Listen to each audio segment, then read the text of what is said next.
個係約翰所做嘅見證。當時猶太人從耶路撒冷派遣咗司祭同埋利未人到約翰嗰度問佢咁話：你係邊一個？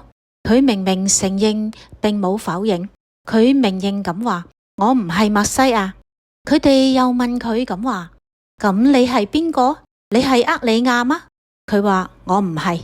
你係嗰位先知嗎？佢回覆佢哋咁話：唔係。於是佢哋問佢咁話啦：咁你究竟係邊一個？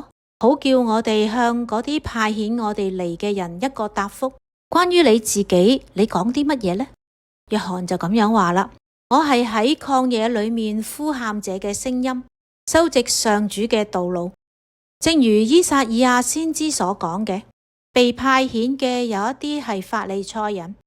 佢哋又問約翰咁話啦：咁你既然唔係默西亞，又唔係厄里亞，亦都唔係嗰一位先知，咁樣為乜嘢你去施洗呢？約翰就答覆佢哋咁話：我以水去施洗，你哋中間企度嘅嗰位係你哋所唔認識嘅，佢喺我以後嚟，我卻當不起解佢嘅鞋帶。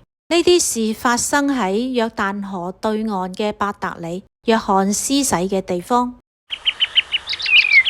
第二日，約翰見到耶穌向佢走嚟，就講啦：睇下天主嘅羔羊，除免世罪者。呢一位就係我論述佢曾經講過嘅，有一個人在我以後嚟，成咗喺我以前嘅，因為佢原先我已有，連我都未曾認識過佢，但係為咗使佢顯示於以色列，因為咁樣我嚟以水施洗。約翰又作證咁話：我睇見聖神仿佛鴿子從天降下，停喺佢身上。我亦都未曾認識佢，但係派遣我嚟以水施洗嘅，同我咁講：你看見聖神降下，停喺邊一個人嘅身上，邊一個就係要以聖神施洗嘅人。我睇見咗，我就作證，佢就係天主子。